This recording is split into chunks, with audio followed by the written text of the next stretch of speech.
إن تنصروا الله ينصركم ويثبت أقدامكم.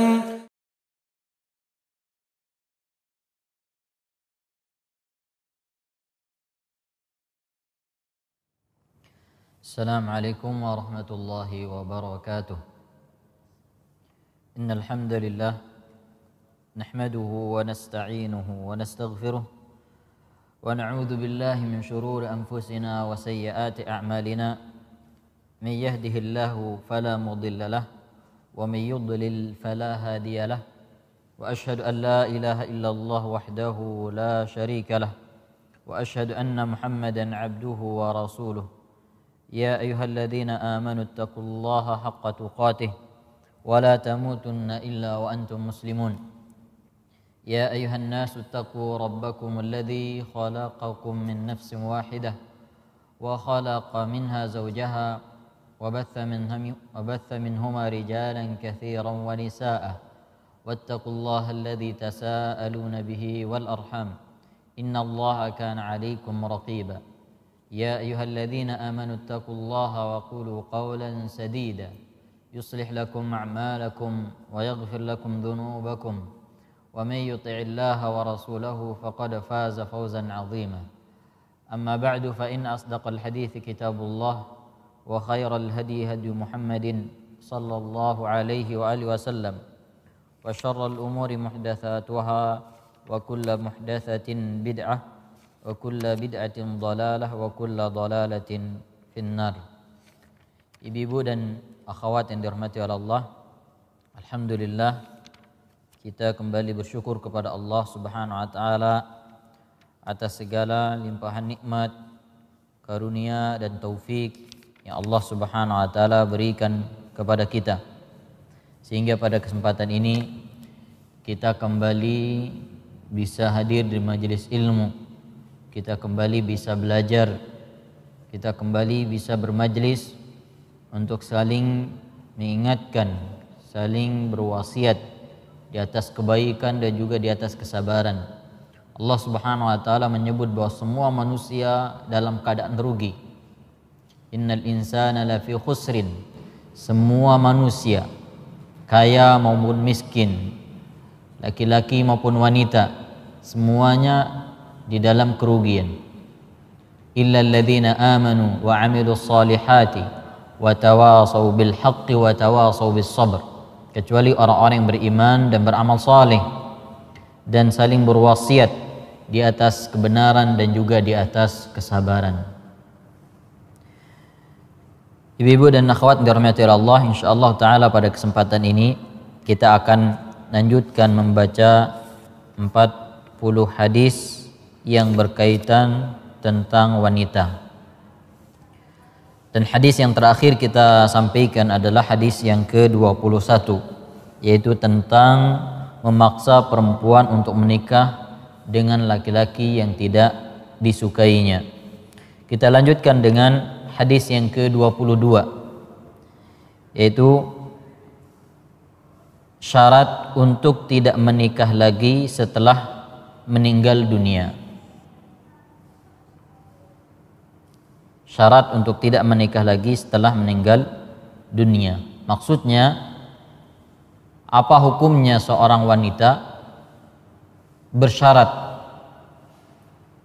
kepada suaminya untuk tidak menikah lagi setelah suaminya meninggal dunia, atau sebaliknya suami bersyarat kepada istrinya tidak akan menikah kalau istrinya meninggal dunia. Di sini muallif hafizahullah taala menyebutkan hadis Ummi Mubashirin radhiyallahu anha, anna Nabiy sallallahu alaihi wasallam khataba imra'atal Barra bin Ma'rur faqalat inni syarattu li zawji alla atazawwaju ba'dah faqala an-nabiy sallallahu alaihi wasallam inna hadha la yasluh. Dari Ummi Mubashir Al-Ansariyah radhiyallahu anha, Nabi sallallahu alaihi wasallam datang, beliau berkata, anna Nabi sallallahu alaihi wasallam khataba imra'atal Barra bin Ma'rur. Nabi SAW melamar istri Al-Bara' bin Ma'rur, yaitu setelah Al-Bara' bin Ma'rur meninggal dunia. Tapi Nabi SAW di sini melamar bukan untuk diri beliau, tapi beliau melamar untuk Zaid bin Harithah, bukan untuk beliau sendiri. Faqalat, lalu wanita tersebut mengatakan, inni syarattu li zawji, sesungguhnya aku telah berjanji kepada suamiku untuk tidak menikah lagi setelah ia meninggal dunia. Lalu Nabi SAW bersabda, inna hadza la yasluh, sesungguhnya perbuatan ini tidak benar, janji seperti ini tidak benar. Jadi ibu-ibu dan akhwat yang dirahmati Allah, bisa jadi seorang wanita saking sayangnya kepada suaminya, di saat suaminya masih hidup, dia berjanji untuk tidak menikah lagi setelahnya. Karena ada hadis Nabi SAW yang menyebutkan al-mar'atu li akhiri zawjiha, seorang wanita nanti di surga bersama suaminya yang paling akhir. Kalau dia menikah lagi, berarti di surga nanti dia akan bersama suaminya yang kedua, bukan dengan suaminya yang pertama yang lebih dahulu meninggal dunia. Sehingga bisa jadi seorang wanita kemudian berjanji kepada suaminya dengan mengatakan seperti yang disebutkan di dalam hadis ini, saya tidak akan menikah setelah engkau meninggal dunia, agar kita nanti bertemu di surga. Lalu Nabi SAW memberikan hukum di sini, anna hadza la yasluh, bahwa perbuatan ini tidak benar. Janji seorang wanita seperti ini tidak benar. Atau sebaliknya dari seorang laki-laki, saking cintanya kepada istrinya, dia mengatakan kepada istrinya, berjanji untuk tidak menikah setelah dia meninggal dunia.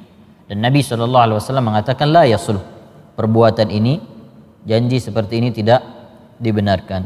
Berkata Syekh Muhammad bin Shalih Al-Utsaimin rahimahullah, la yajuzu lizzawj ay yashtarita ala zawjatihi alla tatazawwaj ahadan ba'dah. Tidak boleh seorang suami memberikan syarat kepada istrinya untuk tidak menikah setelah dia meninggal dunia. Kenapa tidak dibolehkan? Beliau menyebutkan wadzalika li'annahu munafin lisyar', karena ini bertentangan dengan syariat. Fa innal ladzi la yahillu nisa'ahu min ba'di huwa an-nabi sallallahu alaihi wasallam. Wanita yang tidak boleh dinikahi setelah dia meninggal dunia hanyalah istri-istri Nabi sallallahu alaihi wasallam. Wal mar'atu idza faraqaha zawjuha sawa'un firqata hayatin aw firqata mautin. Seorang wanita apabila dia berpisah dengan suaminya, apakah karena meninggal dunia atau karena dia bercerai, fa innaha takunu hina idzin hurrah tatazawwaju man sya'at, maka wanita setelah itu dia bebas, dia bisa menikah dengan laki-laki yang dia inginkan. Washtirat alla tatazawwaj ba'da istiratin ba'dahu istiratun batilun la yufa bihi. Dan syarat yang diberikan suami kepada seorang istri untuk tidak menikah setelah dia meninggal dunia, ini syarat yang batil berdasarkan hadis yang kita sebutkan tadi. Jadi janji seperti ini atau syarat seperti ini tidak benar. Sehingga kalau ada seorang istri berjanji kepada suaminya, maka janji ini tidak perlu ditepati. Bahkan kalau dia bersumpah sekalipun, ya, kalau ada seorang wanita bersumpah, dia bersumpah di hadapan suaminya ketika suaminya masih hidup, ya, dia bersumpah dengan mengatakan, demi Allah setelah engkau meninggal saya tidak akan menikah lagi.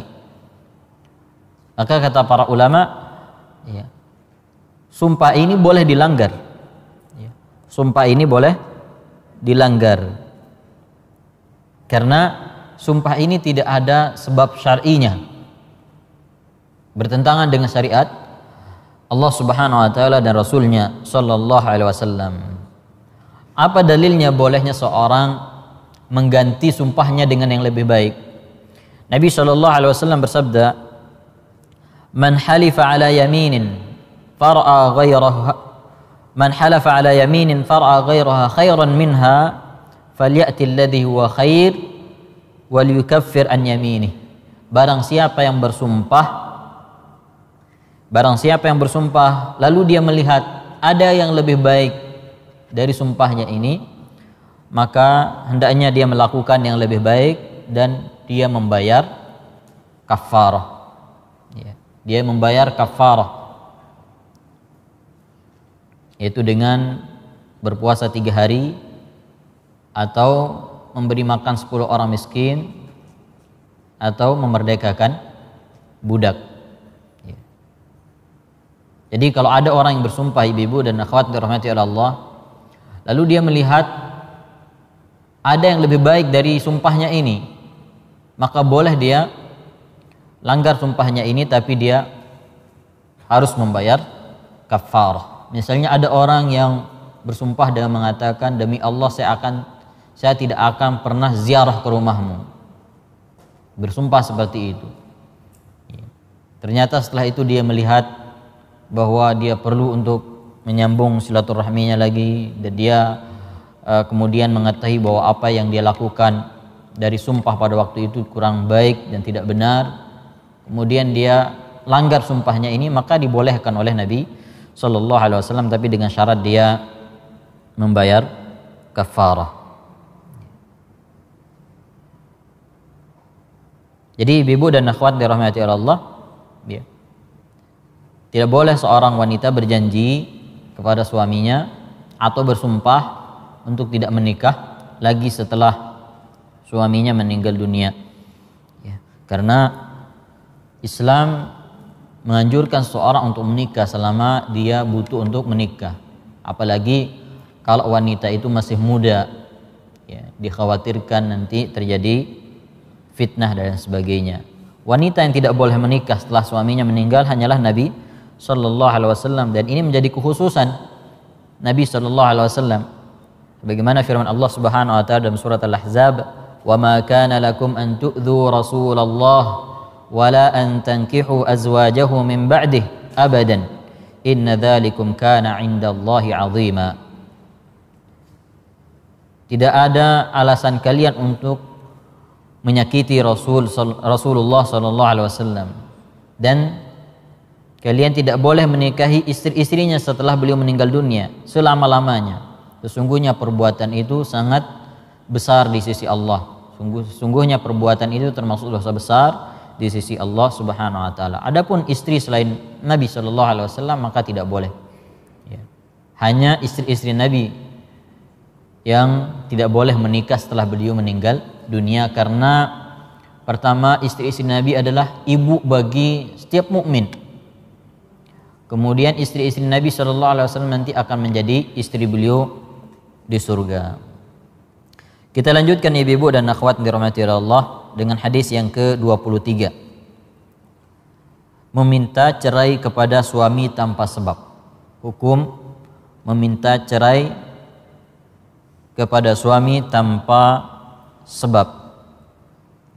An Thauban radhiyallahu anhu qala Rasulullah sallallahu alaihi wasallam, ayyuma imra'atin sa'alat zawjaha talaqa fi ghairi ma ba'sin faharamun 'alaiha raihatul jannah.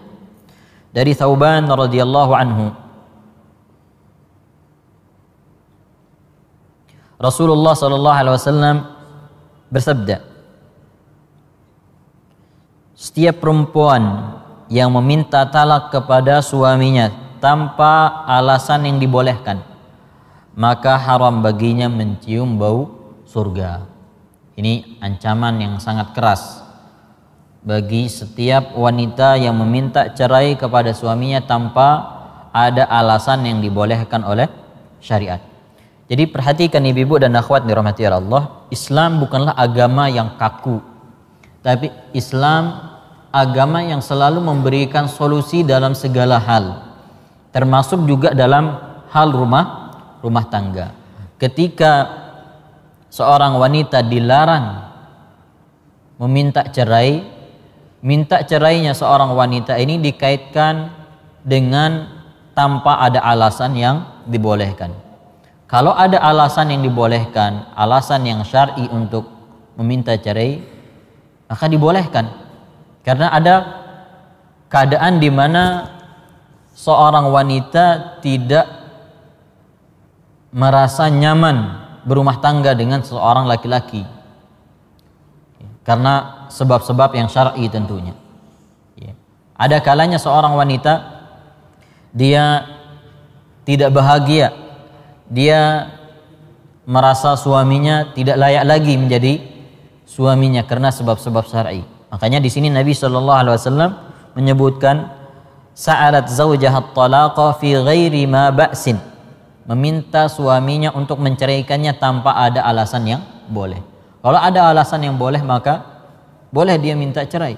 Sebagaimana yang pernah terjadi di zaman Nabi SAW. Ada seorang wanita, istri dari Thabit bin Qais radhiyallahu anhu. Hadisnya disebutkan dalam riwayat Bukhari dari Ibnu Abbas radhiyallahu anhuma, anna imra'ata Thabit bin Qais أتت النبي صلى الله عليه وسلم فقالت يا رسول الله ثابت بن قيس ما أعتب عليه في خلق ولا دين. Istri dari Thabit bin Qais mendatangi Nabi SAW lalu mengatakan, ya Rasulullah, saya tidak mencela akhlak dan agama Thabit bin Qais, walakinni akrahul kufra fil Islam, akan tapi saya benci kekufuran di dalam Islam. Maksudnya di sini beliau minta kepada Nabi SAW agar Thabit bin Qais menceraikannya. Faqala Rasulullah SAW. Lalu Rasulullah SAW bersabda, ataruddina alaihi hadiqatah, apakah engkau sanggup atau mau mengembalikan kebunnya? Itu kebun yang dulu menjadi maharnya. Lalu Nabi SAW mengatakan, maukah engkau mengembalikan kebunnya? Qalat na'am. Maka sahabiah tersebut mengatakan iya. Qala Rasulullah SAW, aqbil al-hadiqah wa talliqha tatliqatan.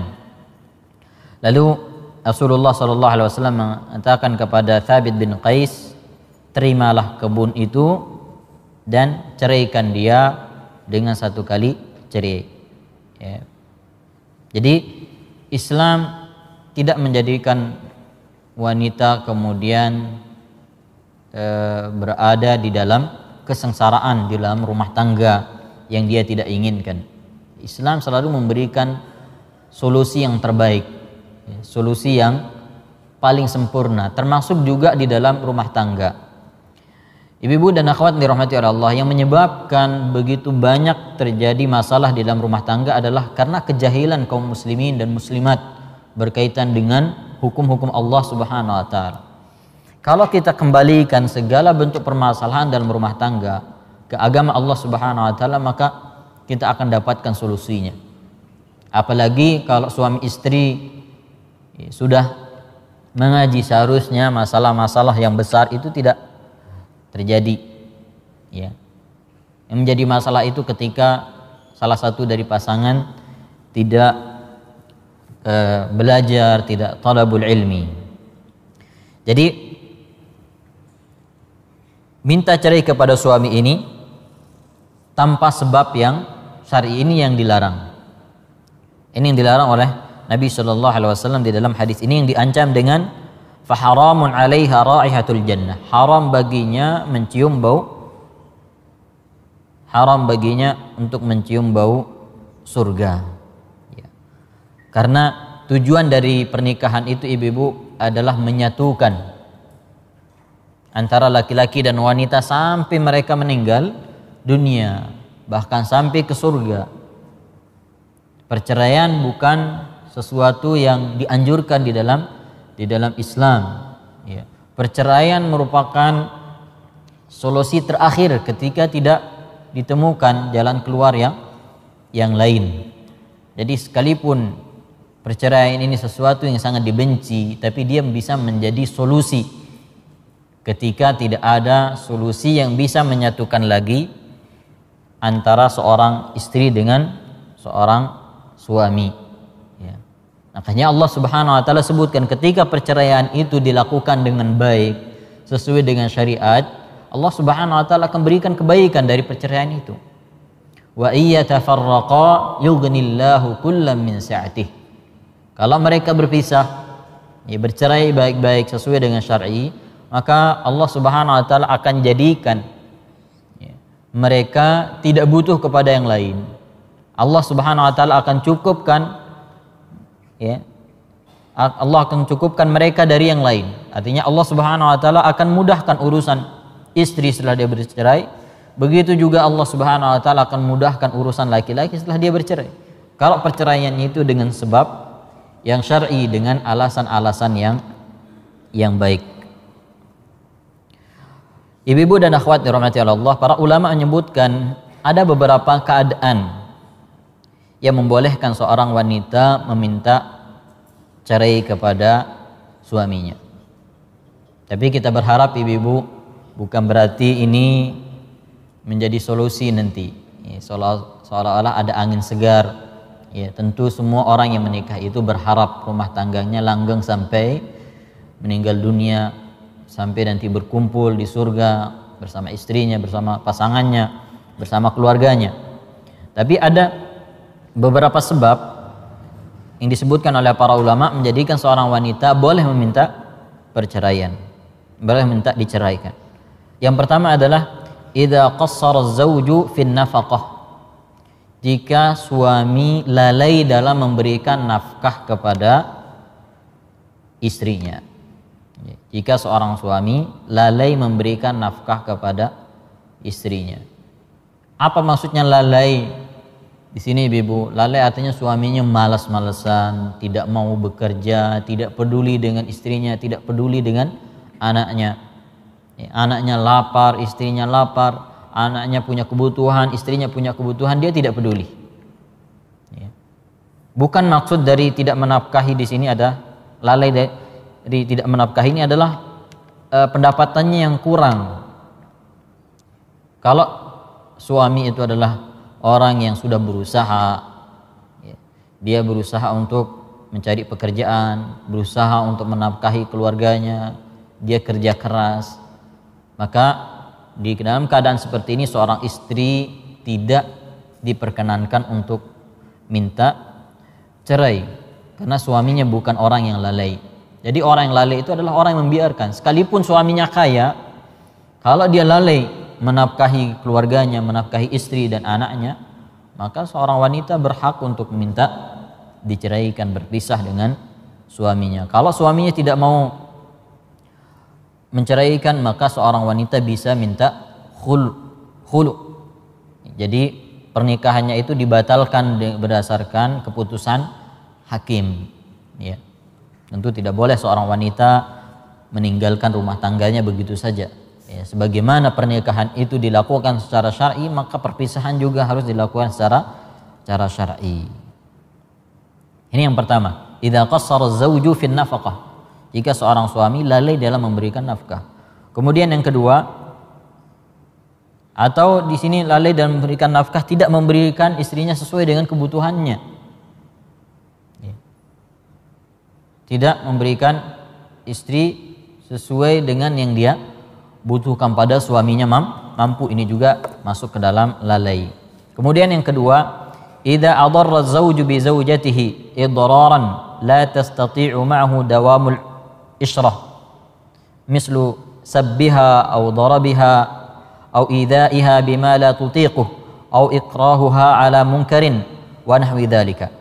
Yang kedua, seorang suami memudaratkan istrinya terus-menerus yang menyebabkan seorang istri tidak bisa hidup bersama dengan suaminya karena terus diberikan kemudaratan, seperti dia senantiasa dicela, dipukul, ya, disakiti dengan sesuatu yang tidak bisa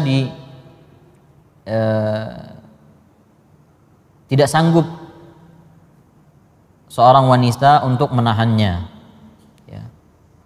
Atau dia dipaksa untuk melakukan kemungkaran dan yang semisal dengannya. Jadi suami atau jika seorang istri senantiasa disakiti oleh suaminya, maka di sini seorang istri boleh minta cerai. Misalnya dia terus-menerus dipukul, ya, diganggu, apalagi dipaksa untuk melakukan kemungkaran, maka ini salah satu sebab seorang istri bisa meminta cerai kepada suaminya. Kemudian yang ketiga, idza tadarrarat bi ghibati zawjiha wa khafat ala nafsiha al-fitnah. Jika seorang istri dimudaratkan dengan perginya sang suami yang terlalu lama, ya. Suaminya pergi tanpa ada kabar kepada keluarganya, kepada istrinya terutama, ya. Kalau sang istri, kalau seorang wanita sangat, ya, dimudaratkan dengan perginya suami, ya, dalam waktu yang cukup lama tanpa ada perhatian dan sebagainya, maka dan sementara wanita khawatir atas dirinya, khawatir fitnah atas dirinya, maka sang istri boleh meminta cerai kepada suaminya. Kemudian yang keempat, idza hubisa zawjuha muddatan tawilatan wa tadarrarat bi firaqihi. Jika seorang suami dipenjara dalam waktu yang sangat lama dan seorang wanita merasa dia dimudaratkan dengan dia dipisahkan seperti itu, ya, maka ini juga diantara sebab. Kemudian yang kelima, idza ra'at al-mar'atu bi zawjiha 'aiban mustahkaman kal 'aqam aw 'adam al-qudra 'ala al-wat'i aw ra'ihatan karihatin munaffirah aw maridan muzminan yamna'u al-wat'a wal istimta'a aw maradan khatiran mu'diyan wa nahwi dzalika. Jika seorang wanita mendapatkan suaminya memiliki aib, ya, aib yang tidak bisa diobati, yang tidak ada solusinya, seperti misalnya mandul atau tidak mampu melakukan hubungan dengan istrinya, atau suaminya memiliki bau yang sangat mengganggu, ya. Kalau bau badan karena keringat itu wajar ya Ibu, ya. Tapi ada orang yang kelainan sehingga badannya itu mengeluarkan bau yang sangat tidak sedap, ya. Bukan karena keringat, bukan karena habis bekerja dan sebagainya, ya. Baunya ini tidak bisa hilang dengan mandi. Atau suaminya memiliki penyakit, ya, memiliki penyakit yang menyebabkan dia tidak bisa berhubungan dengan istrinya, atau memiliki penyakit yang berbahaya yang bisa menular, wa nahwi dzalika, dan yang semisal dengannya, maka ini juga menjadi sebab yang bolehkan seorang wanita minta cerai kepada suaminya. Kemudian yang keenam, idza kana zawjuha yatrukul fara'id aw la yubali bi irtikabil kaba'ir wal muharramat kama la yusalli ahyanan aw yashrabul khamr aw yazni aw yata'atil mukhaddirat wa nahwi dzalika. Atau jika sang suami dia meninggalkan kewajiban-kewajibannya, dia tidak peduli dengan dosa-dosa besar dan perbuatan-perbuatan haram, seperti dia tidak sholat, atau dia minum khamar, atau dia berzina, atau dia mengkonsumsi narkoba dan seterusnya. Jadi ini diantara beberapa sebab yang menyebabkan seorang wanita boleh minta cerai kepada suaminya. Tapi bukan berarti ibu dan akhwat dirahmati Allah, masalah ini kita remehkan sedikit-sedikit, minta cerai kepada suami, ya. Perceraian ini perlu dipikirkan, ya. Harus dipikirkan dalam waktu yang lama, meminta petunjuk dari orang-orang yang berilmu bagaimana solusinya, dan seterusnya, baru kemudian dilakukan. Karena perceraian ini berat, terutama bagi seorang wanita. Perceraian itu adalah sesuatu yang sangat berat. Tapi kalau itu harus dilakukan, seperti yang Allah Subhanahu wa taala sebutkan tadi, Allah akan berikan kebaikan kepada seorang jika perceraian itu adalah solusi terakhir. Berkata Al-Hafidz Ibnu Hajar Al-Asqalani, al-akhbarul waridah fi tarhibil mar'ati min talabi talaqi zawjiha mahmulatun ala ma idza lam yakun bisababin yaqtadi dzalika li hadits Thauban. Kabar yang mengancam seorang wanita minta cerai kepada suaminya ini berlaku jika seorang wanita minta cerai tanpa ada sebab yang syar'i, seperti yang dijelaskan dalam hadis Thauban ini. Jadi ibu-ibu dan akhwat dirahmati Allah, meminta cerai kepada suami merupakan dosa yang sangat besar dan ancamannya sangat keras, ya. Tidak ada dosa yang ringan yang diancam dengan ancaman seperti yang disebutkan dalam hadis ini, faharamun 'alaiha raihatul jannah. Kemudian hadis yang ke-24, bernyanyi dan menabuh rebana dalam pesta pernikahan. Hukum bernyanyi dan menabuh rebana dalam pesta pernikahan. Qalatir Rubai' bintu Muawwidh ibni Afra radhiyallahu anha, ja'a an-nabiy sallallahu alaihi wasallam fadakhala hina buniya alayya fajalasa ala firashi kamajlisika minni faja'alat juwairiyatun lana yadribna bid-duffi wa yandubna man qutila min aba'i yawma badrin idh qalat ihdahunna wa fina nabiyyun ya'lamu ma fi ghadin faqala da'i hadhihi wa quli billadhi kunti taqulin. Berkata Ar-Rubai' bintu Muawwidh ibn Afra, datang Nabi sallallahu alaihi wasallam di hari pernikahanku. Lalu beliau duduk di atas tikarku sebagaimana engkau duduk di tempatmu, sebagaimana engkau duduk di tempatmu. Faja'alat juwairiyatun lana yadribna bid-duff. Kemudian tiba-tiba datang beberapa budak perempuan kami yang menabuh rebana. Wa yandubna man qutila min aba'i yauma badrin. Mereka melantunkan syair-syair untuk mengenang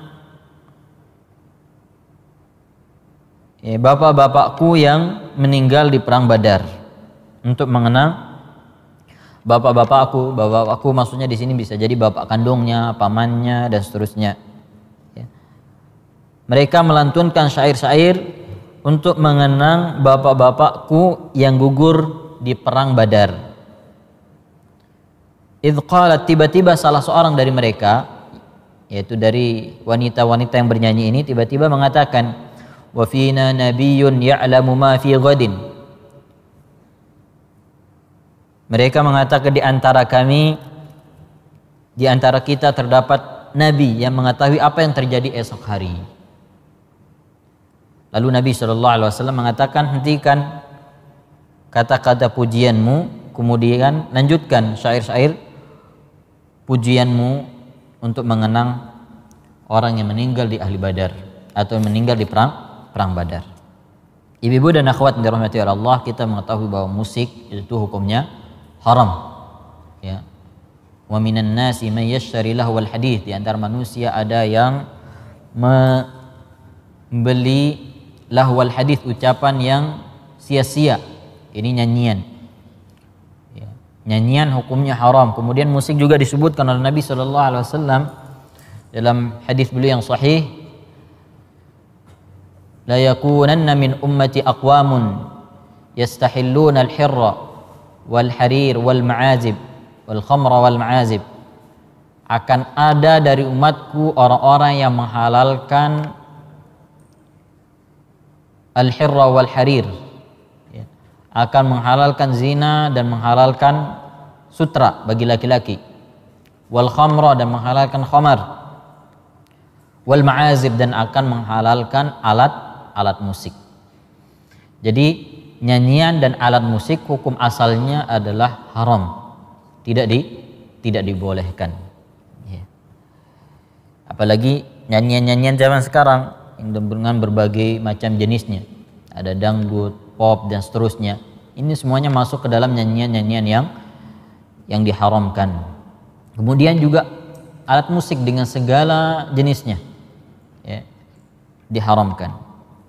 Tapi di sini disebutkan bahwa ketika Nabi SAW atau ketika Ar-Rubai' bintu Muawwidh sedang melaksanakan pernikahan atau setelah beliau melaksanakan pernikahan, Nabi SAW datang, dan di saat itu ada anak-anak kecil yang bernyanyi, melantunkan syair-syair.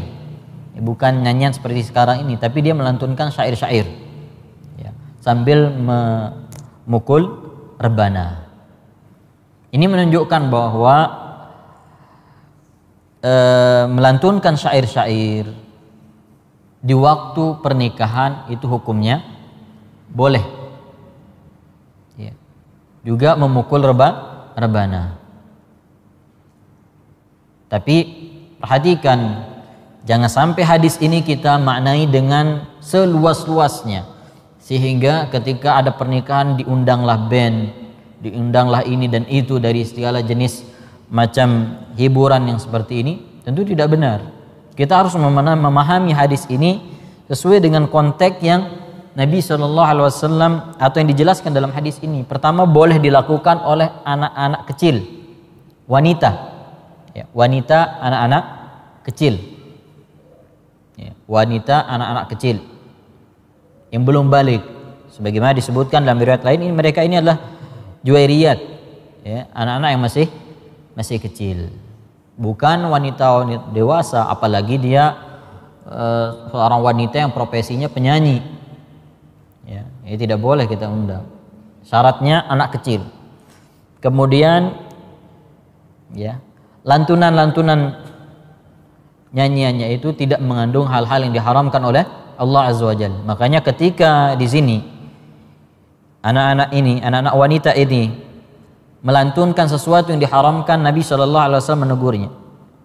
Ketika mereka menyebutkan wa fina nabiyyun ya'lamu ma fi ghadin, di antara kami ada seorang nabi yang mengetahui apa yang terjadi pada hari esok. Nabi SAW menegurnya dan mengatakan, tinggalkan ini dan lanjutkan apa yang kalian ucapkan sebelumnya, ya, mengenang orang-orang yang sudah meninggal dunia di perang Badar.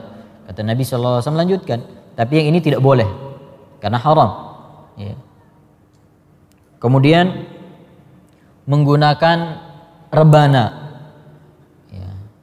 Rebana itu ibu-ibu yang ditutup dari satu sisi. Kalau ditutup dari dua sisi ini tidak dibolehkan, ya. Karena duf, ya, duf itu berarti rebana yang ditutup dari satu arah, kemudian di arah lain itu berlubang, tidak ada tutupnya. Ini rebana. Karena kalau rebana itu terbatas bunyinya, berbeda kalau dia dua. Jadi ketika kita ingin mengamalkan hadis ini, maka amalkanlah sesuai dengan yang ada di dalam hadis ini. Jangan kita perluas-luas, jangan kita perlebar maknanya sehingga hadis ini bisa menjadi dalil bahwa bolehnya nyanyian. Dan ingat, nyanyian dan rebana ini pun dibolehkan ketika ada acara seperti ini. Dan ini sebagai pembeda antara nikah yang halal dengan nikah yang haram. Karena nikah yang halal itu, ya, diumumkan, disaksikan. Adapun nikah-nikah yang haram biasanya sembunyi-sembunyi, ya, dan seterusnya. Jadi perhatikan ibu-ibu dan akhwat yang dirahmati oleh Allah bahwa makna hadis ini terbatas, ya. Dan tidak boleh kita mengundang grup, ya. Tidak perlu buat grup-grup kemudian ini nanti untuk kita mengamalkan sunnah. Karena sekarang orang pintar sekali untuk membuat sesuatu yang berkaitan dengan sunnah, ya. Sedikit-sedikit sunnah. Nanti jangan-jangan grup rebana sunnah namanya, ya. Kemudian dibuat grup menerima undangan pernikahan. Ini enggak boleh. Tidak perlu dibuat-buat seperti ini. Jadi kalau nanti memang ada kebetulan anak-anak yang bisa bernyanyi seperti ini, silahkan disuruh mereka tanpa harus membuat rebana atau grup rebana agar bisa mengamalkan hadis ini. Jadi tidak perlu buat grup ibu-ibu, ya. Jangan nanti ada kemudian grup WA, grup rebana sunnah, ya, jangan sampai ada. Baik, kita lanjutkan dengan hadis yang ke-25. Besarnya hak suami atas istri. Besarnya hak suami atas istri. An Abdullah bin Abi Aufa qala qala Rasulullah sallallahu alaihi wasallam, "Law kuntu amiran ahadan ay yasjuda li ghairillah la amartu al-mar'ata an tasjuda li zawjiha walladhi nafsu Muhammadin bi yadihi la tuaddi al-mar'atu haqqa rabbiha hatta tuaddi haqqa zawjiha walau sa'alaha nafsaha wa hiya ala qatabin lam tamna'hu."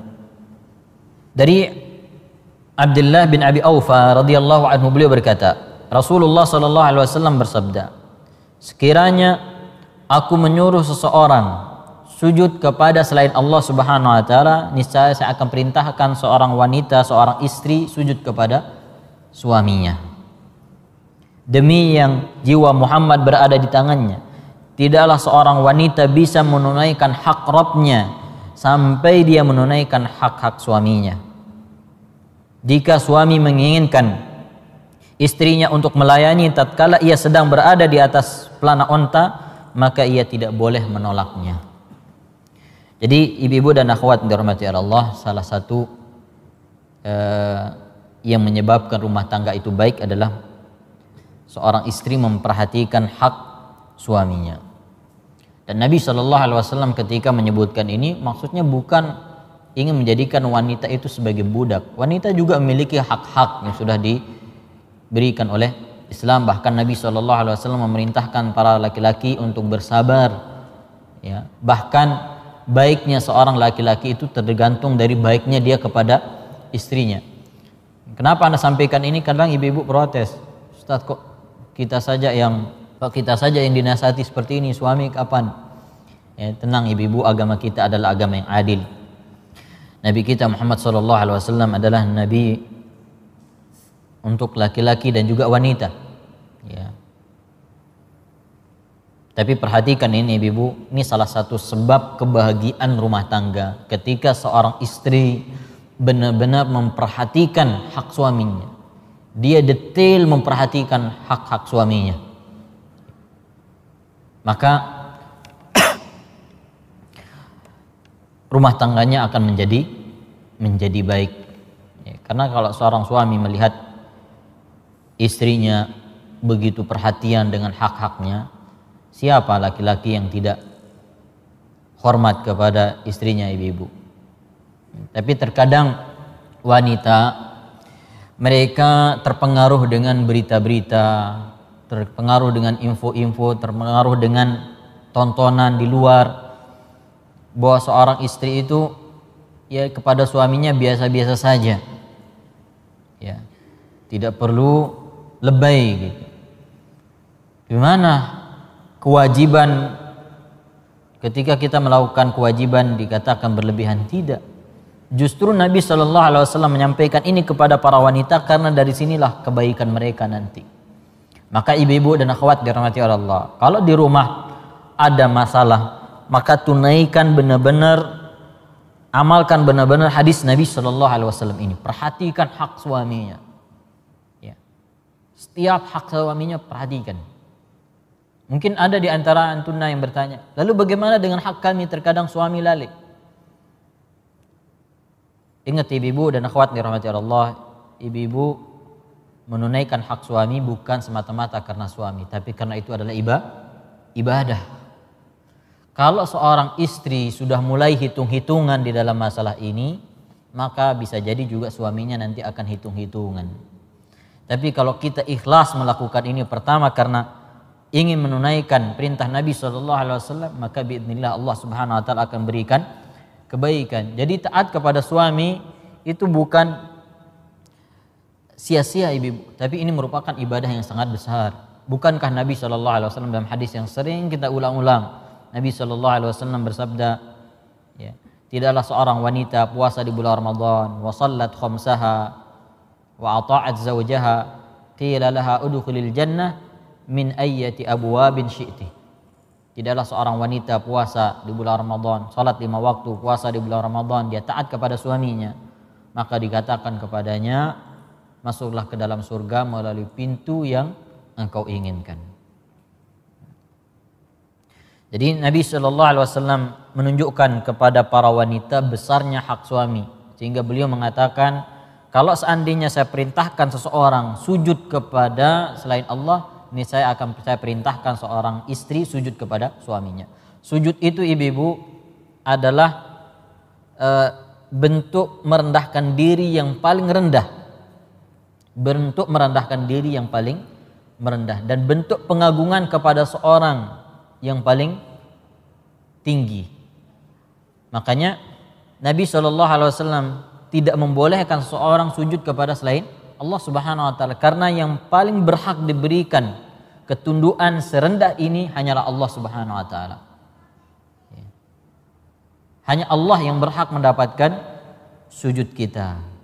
Tapi seandainya, kata Nabi SAW, ini dibolehkan, maka Nabi SAW akan perintahkan seorang wanita sujud kepada suaminya. Tapi karena tidak boleh, Nabi SAW tidak memerintahkannya. Kemudian Nabi SAW menyebutkan apa akibat dari seorang wanita, ya, akibat baik dan akibat buruk seorang wanita yang tidak menunaikan hak suaminya. Beliau mengatakan, demi yang jiwa Muhammad berada di tangan. Di sini Nabi SAW bersumpah. Dan Nabi SAW tidak pernah bersumpah untuk sesuatu yang remeh. Dan biasanya Nabi SAW bersumpah untuk sesuatu yang sangat penting, untuk sesuatu yang sangat agung dan sangat besar. Nabi SAW bersabda setelah beliau bersumpah, la tu'addil mar'atu haqqa rabbiha. Seorang wanita tidak bisa menunaikan hak Rabbnya sampai dia menunaikan hak suaminya. Jadi di antara taufik Allah Subhanahu wa taala di antara taufik Allah Subhanahu wa taala kepada seorang wanita untuk beribadah adalah dengan taat kepada suami. Jadi jangan khawatir ibu-ibu atau para akhwat yang sebelum menikah dia terbiasa khatam Quran, terbiasa beribadah, memiliki banyak ibadah kepada Allah Azza wa Jalla. Jangan khawatir nanti setelah menikah ibadah-ibadah itu akan berkurang. Kan Nabi SAW menyebutkan di sini. Kalau tadi adalah akibat buruknya, di antara akibat baiknya, kalau seorang wanita menunaikan hak suaminya, maka Allah akan berikan dia taufik untuk menunaikan hak Allah Subhanahu wa taala. Itulah sebabnya ibu-ibu, kenapa wanita yang taat kepada suaminya, sholat, kemudian puasa, dia diperintahkan untuk masuk surga dari semua pintu surga. Karena ibadahnya seorang wanita yang seperti ini sangat besar. Ya. Kemudian Nabi SAW sebutkan contoh, ya, bagaimana seharusnya seorang wanita menunaikan hak suaminya, menunaikan kewajibannya sebagai seorang istri. Walau sa'alaha nafsaha wa hiya ala qatabin lam tamna'hu. Andaikan suaminya meminta agar ia melayaninya tatkala ia sedang berada di atas pelana unta, maka ia tidak boleh menolaknya.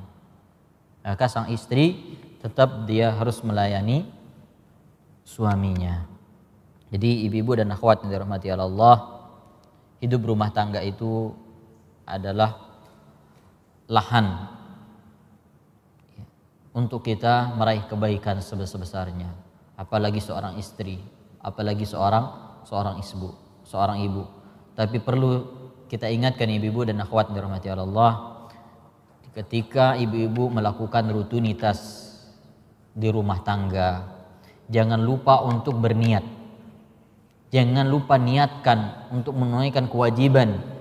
Jangan lupa untuk niatkan sebagai ibadah kepada Allah Subhanahu wa taala. Nabi SAW bersabda, memberikan nasihat kepada para orang-orang yang memiliki tanggungan yang wajib untuk menafkahi orang-orang di bawahnya. Nabi SAW menyebutkan, tidaklah engkau mengeluarkan nafkah sampai-sampai satu suap nasi yang engkau berikan kepada istrimu dan engkau harapkan wajah Allah, melainkan engkau mendapatkan pahala. Jadi satu suap nasi yang diberikan oleh seorang suami kepada istrinya, kalau dia niatkan karena wajah Allah, maka bernilai pahala. Coba ibu-ibu, berapa kali ibu-ibu masak? Dari sejak nikah sampai sekarang sudah berapa kali masak? Sudah berapa kali mencucikan pakaian untuk suami, untuk anak-anaknya? Berapa kali membersihkan rumah? Tapi kalau ini semua kita lakukan tanpa berniat, maka akan sia-sia. Maka ibu-ibu dan akhwat dirahmati Allah, jagalah niat, artinya hadirkan niat untuk mendapatkan pahala dari Allah ketika melakukan kegiatan-kegiatan di rumah tangga. Kalau ibu-ibu ya melakukan ini, biidznillah ya, ibu-ibu akan mendapatkan kebaikan yang sangat besar yang tidak didapatkan oleh orang-orang yang mungkin dia sibuk di luar rumah tangganya. Makanya tidak benar kalau ibu-ibu yang di rumah tangga itu dikatakan pengangguran. Pekerjaan di rumah tangga itu ibu-ibu tidak ada yang bisa melakukannya dengan sempurna dan baik kecuali seorang ibu dan seorang istri. Ini satu-satunya pekerjaan yang tidak bisa digantikan oleh yang lain. Kalau pekerjaan yang dilakukan oleh seorang wanita di luar itu bisa digantikan oleh orang lain. Tapi kalau pekerjaan sebagai seorang istri, sebagai seorang ibu, ini tidak bisa digantikan. Sehingga kalau dia diserahkan kepada yang lain pasti ada yang salah. Ya, pasti ada yang keliru. Ya, pasti kita akan salah, baik itu kepada Allah Subhanahu wa taala dan kepada keluarga kita. Jadi ibu-ibu dan akhwat dirahmati Allah, nanti ketika masak ya niatkan. Kemudian juga ketika cuci pakaian niatkan, ketika menyapu rumah niatkan untuk mendapatkan pahala. Jadi subhanallah dalam sehari itu berapa pahala yang diraih oleh ibu-ibu. Ya. Tapi karena kita tidak menghadirkan niat, terkadang ini menjadi sia-sia. Tapi kalau kita jadikan ini sebagai lahan untuk meraih pahala yang sebesar-besarnya, maka insya Allah pekerjaan rumah ini akan terasa nikmat bagi para ibu-ibu. Taib, hadis yang ke-26. Laknat malaikat terhadap istri yang enggan melayani suaminya. Ini salah satu bentuk seorang istri menunaikan hak suaminya. An Abi Hurairah radhiyallahu anhu qala an-nabiy sallallahu alaihi wasallam, idza batatil mar'atu muhajiratan firasha zawjiha la'anatha al-malaikatu hatta tarji'a. Dari Abi Hurairah radhiyallahu anhu, Nabi sallallahu alaihi wasallam bersabda, jika seorang wanita bermalam dengan meninggalkan tempat tidur suaminya, maka malaikat melaknatnya sampai dia kembali ke tempat tidur suaminya. Maksudnya ketika seorang suami menginginkan istrinya, tapi seorang istri menolak, maka malaikat melaknatnya sampai dia kembali kepada suaminya. Dan masalah ini sangat ditekankan ibu-ibu, karena memang di antara tujuan pernikahan adalah ini, agar seorang laki-laki bisa menundukkan syahwatnya. Ya. Sementara fitnah di luar begitu banyak. Kalau istrinya enggan melayani suaminya, apa yang dia lakukan? Ya. Sementara istrinya cuma satu. Ya. Istrinya yang satu ini sudah seperti ini, maka wajar apabila malaikat melaknat. Ingat ibu-ibu, ketika seorang laki-laki menikah, maka setengah dari agamanya disempurnakan. Kenapa? Karena dengan dia menikah, syahwatnya bisa dia kendalikan. Ya. Syahwatnya bisa dia salurkan dengan cara yang syar'i, yang dibolehkan oleh syariat. Ya. Apalagi kalau suami datang dari luar, ya, sudah melakukan perjalanan jauh, mungkin di luar banyak fitnah ibu-ibu. Apalagi zaman sekarang, fitnah itu di mana-mana. Maka ibu-ibu dan akhwat dirahmati Allah, kalau memang seorang istri mampu untuk melakukan itu dan melayani suaminya, maka tidak boleh dia menolak.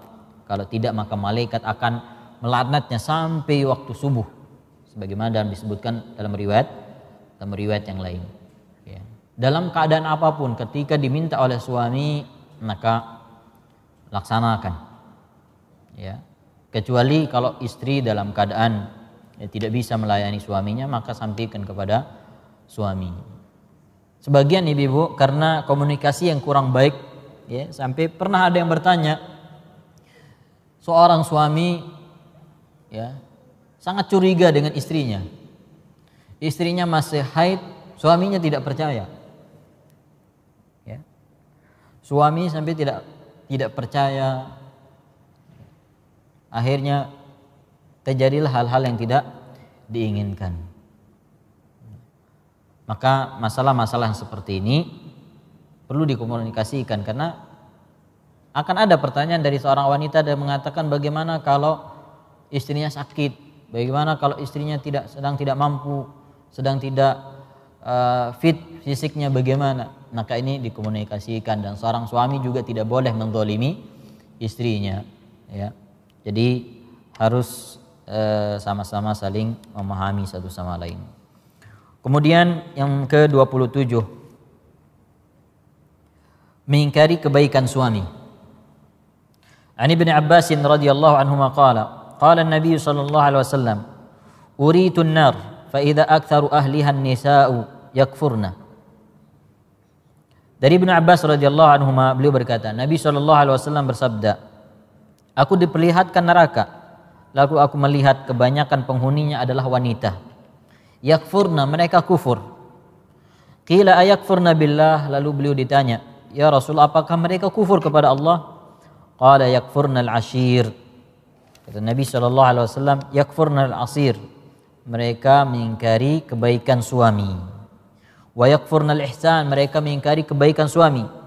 Law ahsanta ila ihdahunna dahra thumma ra'at minka syai'an qalat ma ra'aitu minka khairan qat. Jika engkau selama setahun memberikan kebaikan kepadanya, yaitu kepada istri, lalu engkau salah satu kali, niscaya dia akan mengatakan, aku tidak pernah melihat sedikit pun kebaikan darimu. Ini diantara bentuk seorang istri melupakan kebaikan suaminya. Ya. Salah satu bentuk seorang istri melupakan kebaikan suaminya, dan ini yang menjadi sebab kenapa kebanyakan penghuni neraka itu dari kalangan wanita. Ini hadis mengerikan ya ibu. Ya. Maka pandai-pandailah ibu-ibu untuk mengingat kebaikan-kebaikan suami. Ya, ketika ingin keluar kata-kata seperti ini, jaga diri. Jangan sampai mengatakan, kamu itu tidak pernah membantu saya, padahal kemarin habis dibantu. Ya. Jadi ini menunjukkan bahwa wanita itu ada sifatnya seperti ini, sangat cepat melupakan kebaikan suami. Maka berhati-hatilah ibu-ibu, karena ancamannya sangat keras disebutkan oleh Nabi Sallallahu Alaihi Wasallam. Ya. Ini sering terkadang kita begitu mudah melupakan kebaikan atau kelebihan pasangan kita. Makanya Nabi Shallallahu Alaihi Wasallam memberikan kita satu tip agar kita bisa terus bersama dengan baik. Nabi Shallallahu Alaihi Wasallam bersabda, la yafruku mu'minun mu'minatan in kariha minha khuluqan radiya minha akhar. Janganlah seorang suami membenci istrinya. Jika dia benci darinya satu sifat, maka pasti dia mencintai sifat-sifatnya yang lain. Begitu juga ibu-ibu. Kalau pasangan kita berbuat salah, lihatlah kebaikannya. Lihatlah kebaikannya. Dan ada ucapan salah seorang masyayikh mengatakan, istadil bima ta'rif ala ma la ta'rif. Ya. Ingatlah apa yang engkau ketahui. Berdalillah. Ingatlah apa yang engkau ketahui dari apa yang engkau tidak ketahui. Selama ini kan ibu-ibu sudah mengetahui bagaimana pengorbanan para suami. mereka menikah meninggalkan keluarganya juga, ya, yang seharusnya dia bisa menemani orang tuanya, tapi dengan istrinya dia tinggalkan itu semuanya. Dia dulunya ya hidup sendirian, tapi ketika dengan istrinya dia harus berbagi, dia harus bertanggung jawab lebih, sehingga tanggung jawab rumah tangga itu lebih besar bebannya sebenarnya kepada seorang suami, ya.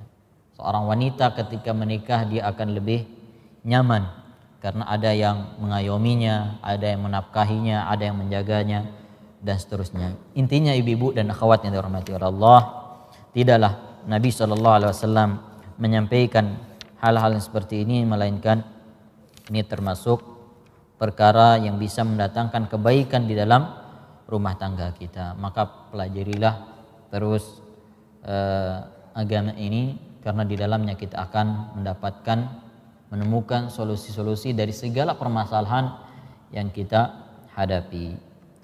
Ini yang bisa kita sampaikan pada kesempatan ini. Insyaallah taala kita akan lanjutkan dengan pertemuan berikutnya. Wallahu taala a'la wa a'lam. Kita tunggu pertanyaannya ibu-ibu. Baik. Pertanyaan pertama, sampai kapan batas waktu seorang istri menunggu suaminya yang hilang tanpa kabar sehingga dia boleh meminta cerai? Ya, sampai batas yang dikatakan bahwa dia hilang dan dia zalim kepada istrinya. Jadi ini kembali ke masyarakat, ya, kembali kepada masyarakat. Bisa jadi setahun dan seterusnya tidak ada kabar sama sekali, ya. Jadi ini kembali ke masyarakat, ya. Walaupun ada sebagian ulama mengatakan 1 tahun, ya. Kalau 1 tahun seorang suami hilang dari istrinya, maka sang istri boleh meminta cerai atau melepas pernikahannya dan melakukan khulu, ya. Tapi ini dikembalikan kepada kebiasaan masyarakat. Apabila ibu hamil atau menyusui tidak bisa berpuasa pada bulan Ramadan, bagaimana cara membayar fidyah yang sesuai syariat? Ya, dia nanti dia berpuasa nanti ketika dia mampu, ya. Ketika dia sudah sehat, dia dia qadha puasanya. Ada teman anak sudah janda 7 tahun, setelah meninggal oleh suaminya. Teman anak ini cinta mati kepada suaminya sampai dia bilang, saya tidak akan menikah lagi karena saya ingin bertemu suami saya kelak di akhirat. Apa yang harus ana jelaskan kepada teman anak ini? Dengan cara apa? Ya. Jadi ibu-ibu dan akhwat dirahmati Allah, kalau seorang wanita itu dia merasa aman dari fitnah, ya. Dia merasa aman dari fitnah, kemudian dia merasa tidak butuh untuk menikah lagi, maka boleh dia untuk tidak menikah lagi, ya. Tapi kalau kemudian ada kemaslahatan, dia butuh sebenarnya untuk menikah, tapi dia membebani dirinya untuk tujuan seperti yang disampaikan dalam pertanyaan, maka ini tidak dibolehkan, karena bertentangan dengan syariat, ya. Karena ada juga dulu para salaf, salah seorang sahabi, ya kalau tidak salah, ya, ana lupa namanya, dia berjanji untuk tidak menikah, ya, berjanji untuk tidak menikah, ya. Kalau ini memang tidak memudaratkannya, ya, dan dia merasa tidak butuh kepada nikah, maka boleh dia lakukan. Yang tidak boleh itu adalah ketika dia sangat butuh kepada nikah, butuh ada orang yang menjaganya, sementara dikhawatirkan terjadi fitnah, maka ini yang tidak boleh. Dengan cara apa membayar kafarah setelah melanggar sumpah? Ya, pertama, orang yang melanggar sumpah ada 3 pilihan. Pertama, puasa 3 hari. Ya. Kemudian yang kedua, memberi makan 10 orang miskin. Yang ketiga, memerdekakan budak. Ini bisa dia pilih mana yang paling mudah baginya. Jadi kalau dia berjanji, ibu, ini bukan sumpah. Kalau ada yang berjanji, misalnya dia berjanji di hadapan suaminya, saya berjanji untuk tidak nikah lagi. Ini bukan sumpah. Janji ini bukan sumpah. Sumpah itu kalau disebutkan salah satu huruf sumpah. Misalnya dia mengatakan billah, wallah, watallah, ini baru sumpah. Kalau dia berjanji ini tidak perlu membayar sumpah, tapi dia langgar janjinya itu, tidak perlu membayar kafarah karena janji itu tidak ada kafarahnya. Apa hukumnya seorang laki-laki apabila mentalak istrinya dengan lewat SMS? Apakah talaknya sah atau tidak jatuh talaknya? Ya perlu perlu diperiksa apakah ini benar-benar SMS dari suaminya atau tidak. Ya, apakah ini benar dari suaminya atau tidak. Kalau itu dari suaminya maka jatuh talaknya. Wallahu taala a'la wa a'lam. Mohon nasihatnya bagaimana cara menghadapi rumah tangga ketika istri merasakan capek duluan mengurus mertua daripada mengurus suami. Berdosakah seorang istri terhadap suami? Ya, seorang istri kewajibannya adalah mengurus suami. Ya. Mertua itu kewajibannya suami. Ya. Jadi suami wajib berbakti kepada ibunya. Ya. Maka seorang istri dia membantu suaminya semampunya. Ya. Kalau dia tidak mampu atau capek, dia bisa sampaikan kepada suaminya, artinya dikomunikasikan. Ya. Maka dia lakukan sesuai dengan kemampuannya. Kalau dia melakukan sesuai dengan kemampuannya, maka Allah Ta'ala tidak berdosa. Kemudian haknya juga seorang istri memiliki rumah sendiri. Itu haknya seorang istri. Kalau suami mampu untuk itu, maka hendaknya suami memberikan istrinya rumah. Ya. Karena nama rumah tangga itu sesuatu yang tertutup, ada hal-hal yang tidak ingin diketahui oleh orang lain. Adapun suami tetap dia berkewajiban berbakti kepada ibunya, ya, menjadi mertua istrinya. Adapun istrinya tidak punya kewajiban, istrinya sifatnya di sini adalah membantu. Barakallahu fiik Ustaz, semoga Allah menjaga antum keluarga. Amin. Kalau suami boleh meminta kapan aja berhubungan dengan istri di waktu suci, tapi kalau istri minta apakah dibolehkan? Dan kadang suami kalau kita minta beliau malas-malasan. Jazakallahu khairan. Ya diobati mungkin ya Ibu. Ya tidak boleh juga karena ini juga hak seorang istri. Kalau suami mampu untuk melakukan itu kemudian dia tidak lakukan kewajibannya, maka dia zalim. Makanya Nabi SAW menyebutkan ketika, dan ulama juga menjelaskan, ketika seorang berhubungan maka seorang suami dia perhatikan apakah istrinya merasakan apa yang dia rasakan. Ya. Tidak boleh dia menghentikan hubungan itu sebelum istrinya mendapatkan apa yang dia dapatkan. Ya. Jadi zalim suami ketika dia tidak mau memberikan kebutuhan biologis istrinya, dia akan zalim. Kecuali kalau dia memang tidak mampu. Kalau dia malas-malasan, ya, kalau tidak ada penyakitnya, tidak ada alasan syar'i, maka dia berdosa juga. Walaupun ancaman tadi memang disebutkan untuk perempuan, tapi laki-laki jelas ini zalim. Makanya tadi disebutkan salah satu yang menyebabkan seorang wanita boleh minta cerai adalah suaminya tidak memberikan nafkah kepada istrinya. Termasuk juga di sini adalah kebutuhan istri dalam hal hubungan biologis. Makanya ulama menyebutkan sebagaimana pertanyaan Umar kepada salah seorang sahabiyah, kapan atau berapa lama seorang istri sabar ditinggal oleh suaminya? Beliau mengatakan 3 bulan.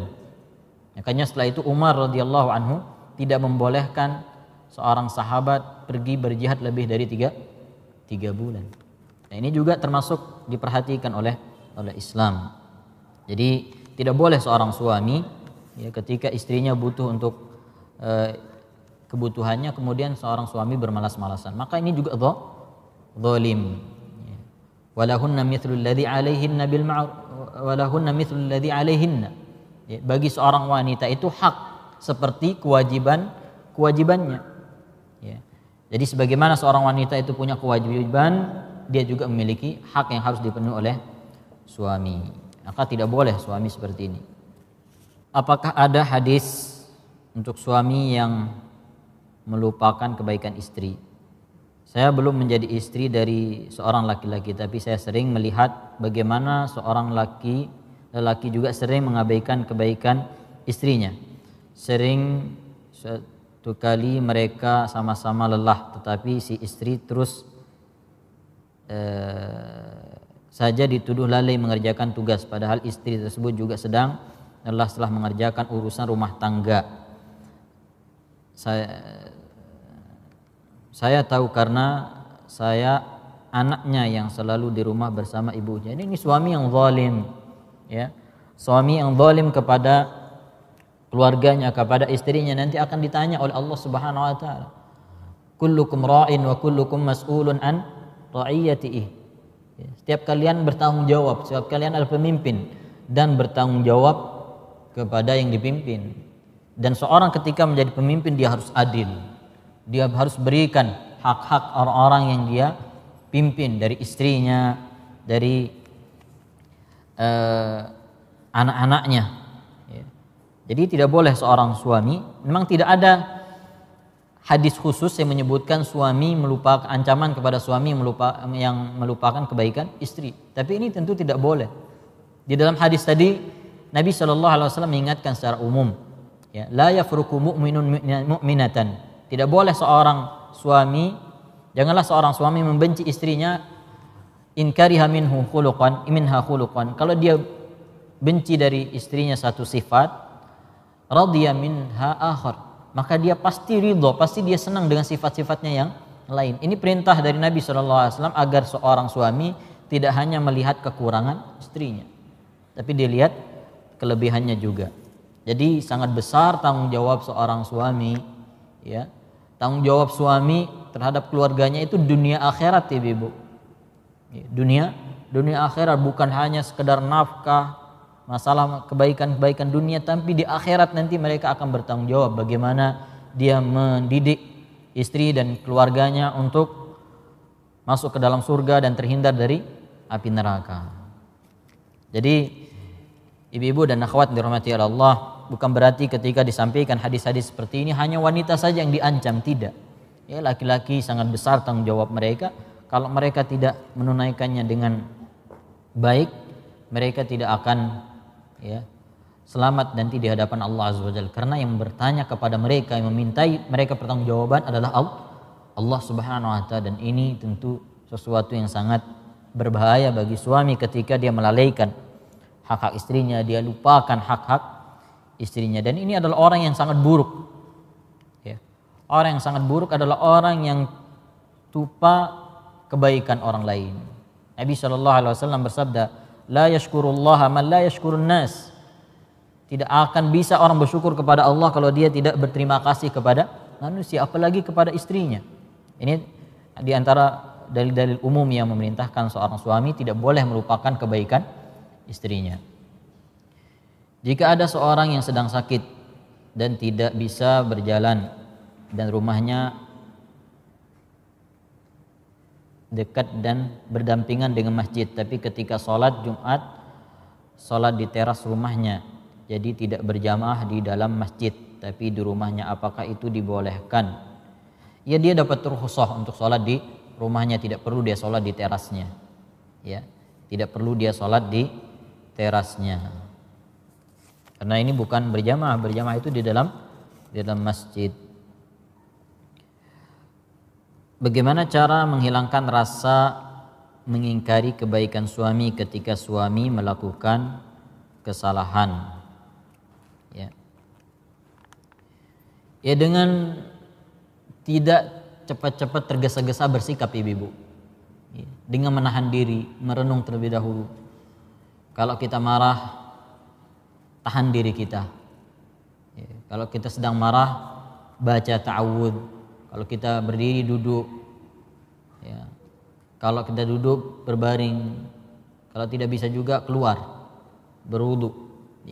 Jangan tergesa-gesa. Hendaknya kita bitu'adah. Hendaknya kita tidak tergesa-gesa, karena al-ajalatu minasyaitan. Yang menyebabkan orang seperti ini mengucapkan ucapan seperti ini adalah karena tergesa-gesa. Karena tergesa-gesa. Maka sering-sering juga ibu-ibu ketika tidak sedang marah, sering-sering sebut kebaikan suami. Ingat-ingat kebaikan suami. Oh, kebaikannya ini. Sehingga nanti ketika marah, mudah kembali kebaikan-kebaikan itu. Dan berdoa kepada Allah Subhanahu wa taala semoga tidak termasuk dari yakfurnal ashir, minta petunjuk kepada Allah Subhanahu wa taala agar tidak menjadi wanita-wanita yang seperti ini. Minta kepada Allah Azza wa Jalla untuk ditetapkan hati kita di atas kebaikan. Kemudian juga beritahukan kepada suami, kalau saya mengucapkan seperti ini tolong dimaafkan dan diingatkan saya. Karena namanya manusia, bisa jadi itu terjadi. Maka minta kepada suami untuk mengingatkan dan minta maaf dari awal. Dan kalau itu terjadi maka bertaubatlah kepada Allah Subhanahu wa taala. Bagaimana cara kita menasihati suami yang sudah terlanjur tidak suka dengan salah satu keluarga istri karena satu dan lain hal yang membuat dia tidak ingin bertemu mereka, sedangkan anak dari salah satu keluarga yang tidak disukai sebentar lagi akan menikah dan dia tidak akan hadir dikarenakan tidak ingin bertemu. Bagaimana saya harus bersikap dan menjelaskan ke keluarga yang lain? Apa perlu dijelaskan ke keluarga yang lain? Yang pertama, nasihatkan kepada suami, kita tidak boleh memutus persaudaraan kita. Namanya menyambung silaturahmi itu adalah menyambung silaturahmi dengan orang yang memutuskannya. Namanya kita berbuat baik kepada orang itu bukan membalas kebaikannya, tapi membalas keburukannya dengan kebaikan.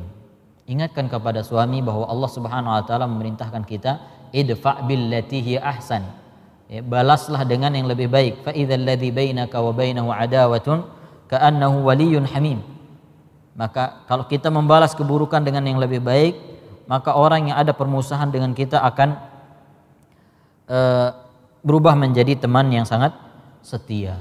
Kalau kita seperti ini, kita termasuk orang yang memutus silaturahmi. Karena namanya memutus silaturahmi itu, ibu, atau menyambung silaturahmi, bukan membalas orang yang bukan menyambung orang yang menyambung dengan kita. Namanya menyambung silaturahmi itu adalah menyambung silaturahmi yang diputuskan oleh saudara kita. Mungkin perlu juga dituliskan caranya, cari hadis-hadis yang seperti tadi, kemudian keutamaan memaafkan dan lain sebagainya, keutamaan tentang sabar dan seterusnya dituliskan. Kemudian nanti tidak perlu disampaikan kepada suami tapi berikan, terus berusaha menyampaikan, tapi perlu memilih waktu yang tepat. Kalau ada yang perlu disampaikan, dikomunikasikan saja dengan baik. Apa sebabnya dia tidak datang? Kalau memang kekeh tidak mau datang, sampaikan saja sebabnya.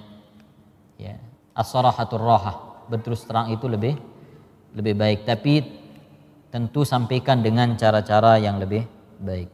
Tapi satu pertanyaan terakhir. Ketika si fulanah sudah meninggal, siapa yang memilih hak atas hartanya? Terlebih lagi masalah pakaiannya dan si fulanah belum memiliki anak. Apakah suami atau keluarga si perempuan, dan bolehkah pakaian itu disedekahkan tanpa diketahui oleh si suami? sementara suami tidak membolehkan pakaian istrinya disedekahkan ketika dimintai izin.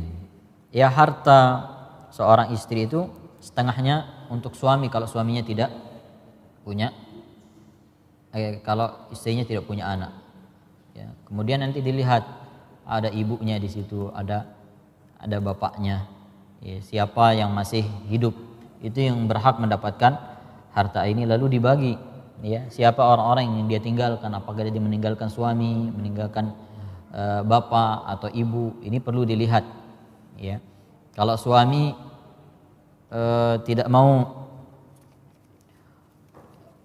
membolehkan baju istrinya dihadiahkan, maka itu hak suami selama harta warisan itu belum dibagi. Tapi kalau ini baju-baju ini juga harus dibagikan menjadi harta warisan, maka nanti baru dibagi, dan setelah itu baru dihadiahkan ke orang lain. Ya, selama tidak dibagi, maka itu menjadi hak ahli waris semuanya, tidak ada yang boleh mengaku-ngaku bahwa dia yang paling berhak. Ya. Orang boleh mengakui apa yang menjadi bagiannya.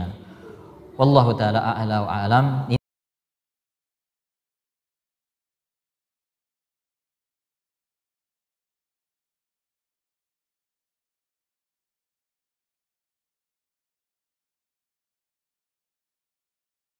Di sini saja ya untuk masalah hadis ini, karena hadis-hadis yang berkaitan ya, atau hadis-hadis setelah ini semuanya hampir sudah kita sampaikan ya. Kebetulan juga nanti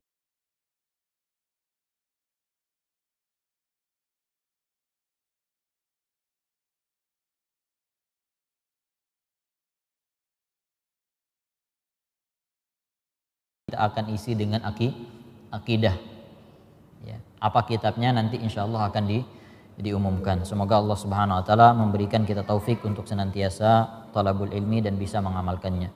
Subhanakallahumma bihamdik, asyhadu an la ilaha illa anta, astaghfiruka wa atubu ilaik. Assalamualaikum warahmatullahi wabarakatuh. In tansurullaha yansurkum wa